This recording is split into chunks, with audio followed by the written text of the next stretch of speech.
and welcome to Standup Historian. My name is Kurosh and I bring this video cast to you from beautiful Seattle, Washington. I decided to open my webcam and just record this podcast. And I think it becomes a video cast, obviously. So for all of you loyal listeners of mine, now you have a face to put on that voice and at least you get to see me. If this goes well, and it depends on your feedbacks, I will continue doing it. Believe me, I have tried more than once to do this video cast. Tonight, I want to talk to you about a very special essay by none other than Alexander Solzhenitsyn.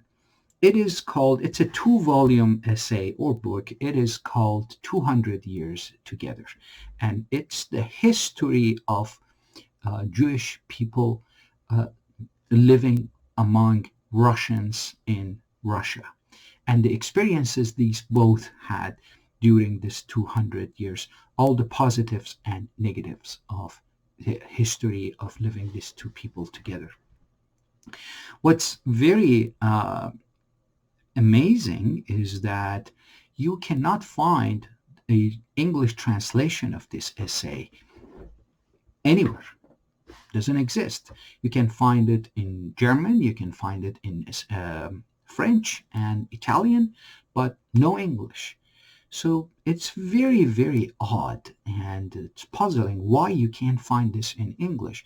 So as soon as it becomes hard to find, I feel like I must find this and read it. So I did some research online and I was lucky to find a PDF version of some English translation of this work by Alexander Solzhenitsyn.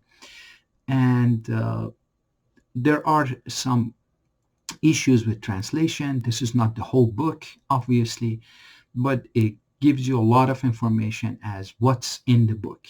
It is, in fact, a good translation. It is a good translation from Russian to English. So what I like to do is to introduce this to you and tell you some of the stuff that Solzhenitsyn talks about in this essay. What I found interesting was that a lot of things, I had heard about this essay many years prior to tonight that I'm doing the podcast for you. There was different rumors, if you will, but never had a chance to look at the actual book. There was talks that, it's anti-Semite, it accuses Jews, and it's all in all negative when Jews looking at this book. So after I was able to get this translation and read this PDF file, I found, a lot of the stuff that Solzhenitsyn talks about are not any more embarrassing than what you can find in Judaica, Encyclopedia Judaica, that talks about Jewish faith, Jewish traditions, Jewish people across the world. Before I continue, I have to tell you that I was born Jewish, and I am a member of this group of people, because Judaism, it's not necessarily just a faith. You have communist Jews, you have Buddhist Jews, and you have all forms of Jewish people.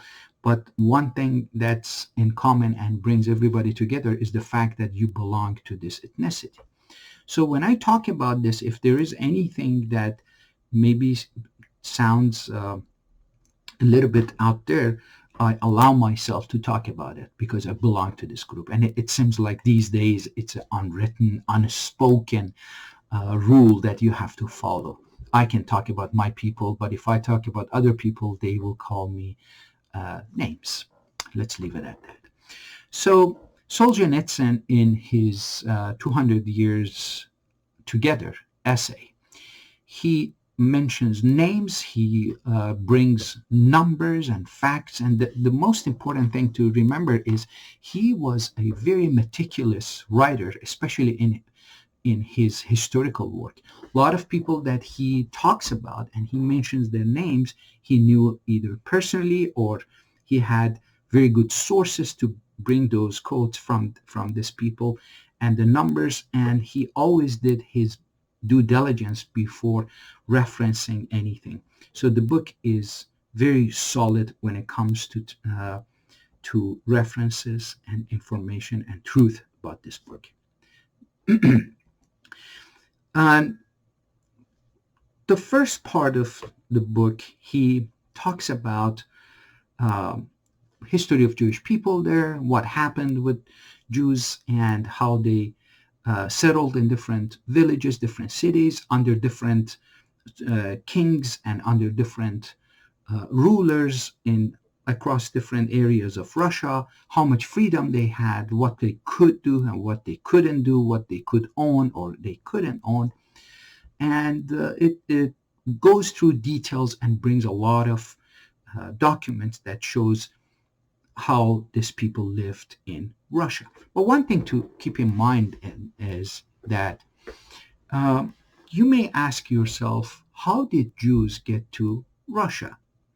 But again, you shouldn't be surprised. We're everywhere. So Jews are everywhere on the planet. But there's something very special about Russian Jewry, and that is um, a, a missing factor in many conversations, and that is Khazari Jews. And Khazaria was a kingdom uh,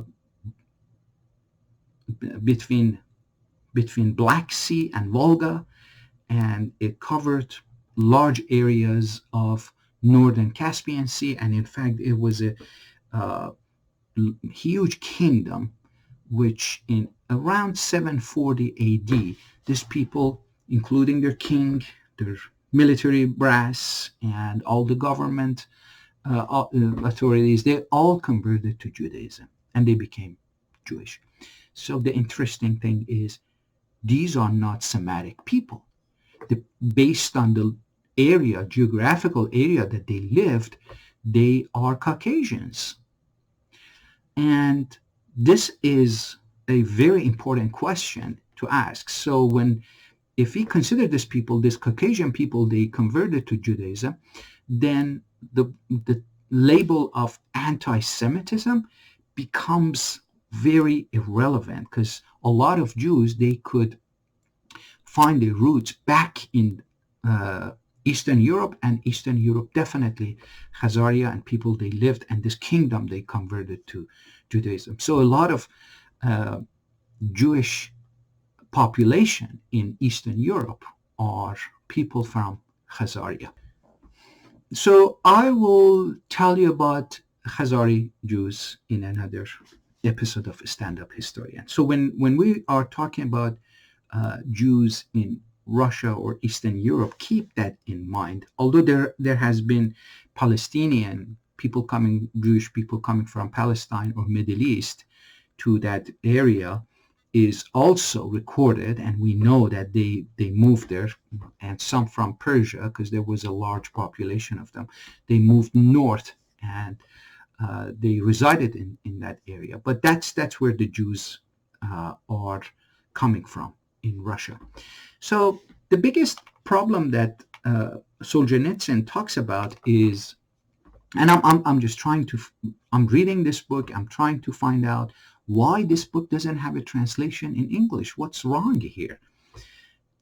And Solzhenitsyn talks about his dilemma, and his dilemma is, should Jewish people just convert and become Christians and become part of the Europe, or should they stay Jewish and faithful to their religion? And what happened, when we all know, is that they never converted. They stayed faithful to the religion that they carried them over for millennia, and they never assimilated in the society that they lived in. And you all have heard of ghettos, areas that, and special neighborhoods that Jewish people lived there. My own family lived in a ghetto in Isfahan, in city of Isfahan in Iran. Anyhow, there was no assimilation of Jewish people into the host population. And Solzhenitsyn comes to the conclusion that, okay, if they are not going to assimilate, they should go back to their land. And that is Palestine, or today we call it Israel. You have to keep in mind that the creation of Israel based on some Zionist ideology is not what his intention was. He was not by any means a Zionist or a supporter of Zionism or any of that. He believed that as a Orthodox Christian, very nationalist person, he believed that Jews need to go back to their homeland.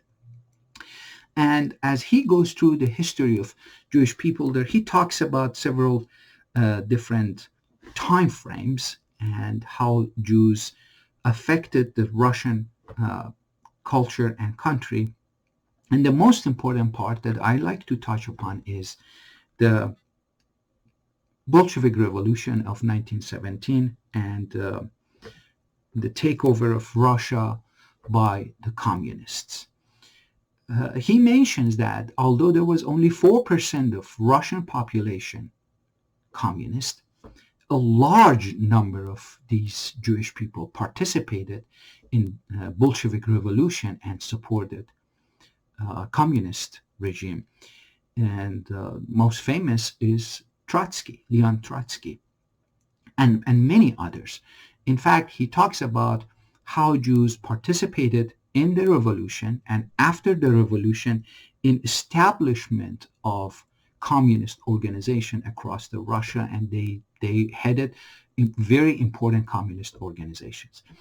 And all until the 1930s and 40s, Jews were proud of their participation in this communist revolution until the world realized that, okay, this was not a good revolution. This did not bring peace or prosperity to either people in Russia or the entire world. This was a false promise and a futile attempt. But think about it. Who wants to be associated with a failed project? Much less Jewish people, right? So since then, they started slowly to disassociate themselves with communism, communists, and anything that had to do with their influence and their participation in communist revolution in Russia. And it got to a point that they started covering up. And this is what Solzhenitsyn talks about, and it, triggers some Jewish people, Jewish historians. And when he talks about this, that says, you guys participated, you supported it, you were proud of the product of your revolution up until 30s and 40s. And as soon as everybody realized that, oh my God, we established an authoritarian and very suppressive system, Jews started to back enough and say, no, we didn't do this.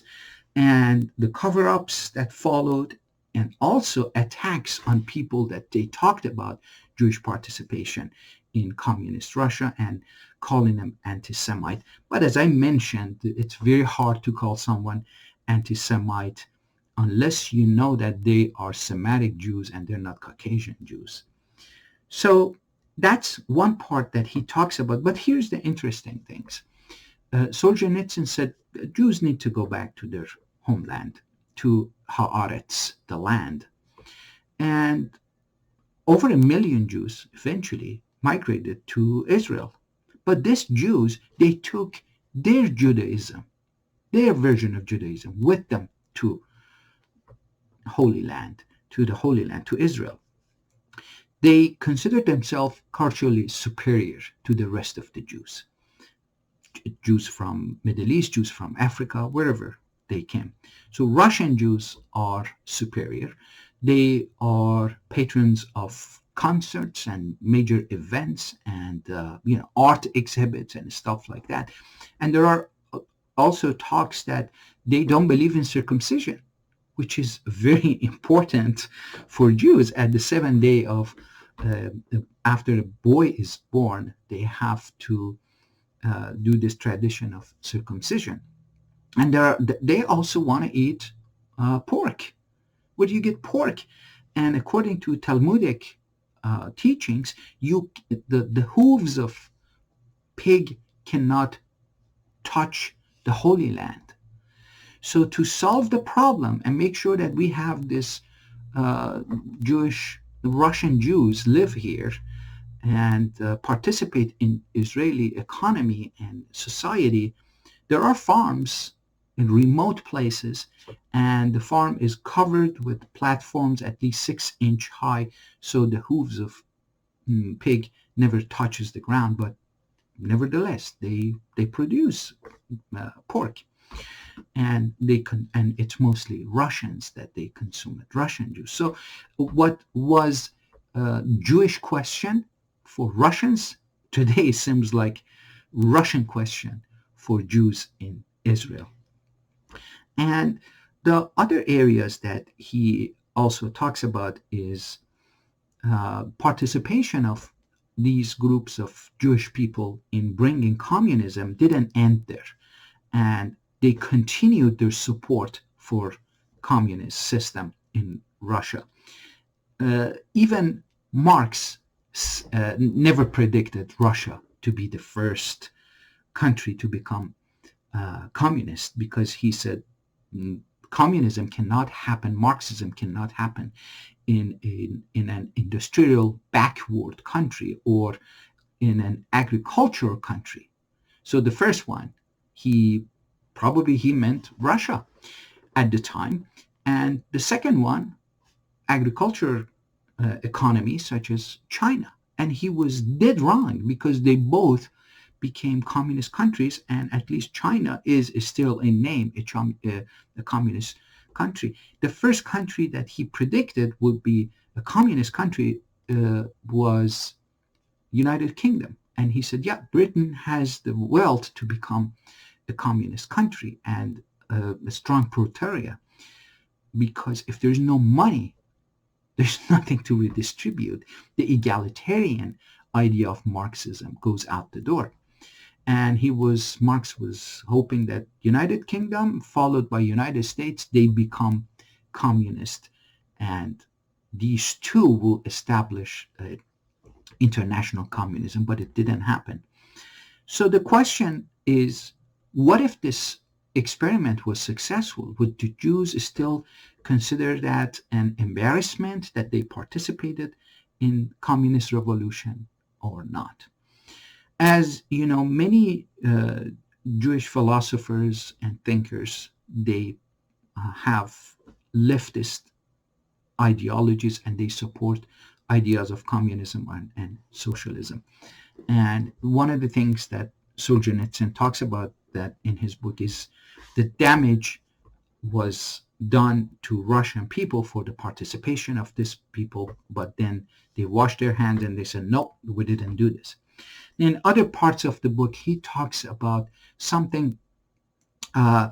In fact, he zooms into different parts of the country, a village, for instance, and he talks about how a Jewish family or a group of Jewish, a community of Jews live in that village, and they start opening taverns and selling wine and alcohol to other villagers, Russian villagers.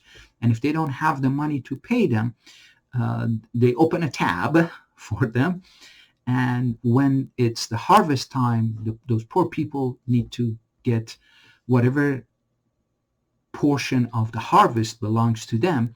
Then they have to sell that to Jews at a very, very much subsidized price to pay for the wine or beer that they consumed before. And this caused poverty and distress for Russians in these villages. The other area that Jews participated was with landlords. And landlords, they didn't want to deal with, they needed to lease their land to someone to work on the land. And it was always a Jewish person that was the buffer, the go-to person with the landlord, talks to the landlord and says, okay, you leave your land to me, I will find people to work on your land. And the story goes on, and you see that they find this farmers to go work on the land, and they deal with that. They keep the account of how much was the harvest, how much they owe to the landlord, and the rest of it. And it was the farmers and the hardworking Russian people, they got the short end of this bargain, and it was always those people that they were losers in this game. And later on, when uh, rules and laws supported these farmers and they could work on any land, and landlords, they didn't really need the Jews to do the to work as a mediator between them and farmers. Jews lost a lot of their sources of income, and unfortunately, prosperity of these Russian villagers uh, became a bane for Jewish people that lived there. And just this dynamic is very strange. If prosperity of one group is not good for another group of people. So there are many stories and many incidents. And he also talks about how much freedom different kings and queens in Russia granted to the Jews in different areas and let them to own lands and so on and so forth. I just wanted to introduce this book to you and also test my video cast, and I hope that you can find it. I will share the PDF that I have I have at hand. I'll share that with you on my website, and I hope that you get a chance to read it and leave me some feedbacks about that. So 200 years together, Alexander Solzhenitsyn, and some facts about history, just historical facts. A group of people, they don't belong to a land, they come live among those people, and the host is at the end the losing party. Okay, until next time, when I will tell you about the Khazar Jews, an amazing story how an entire kingdom became Jewish while it was from one side bordered with Byzantine, which is a Christian empire, and from the other side, they were Muslims and they decided to become Jewish. Until next time, I wish you all the best, Godspeed, and have great times. Bye bye.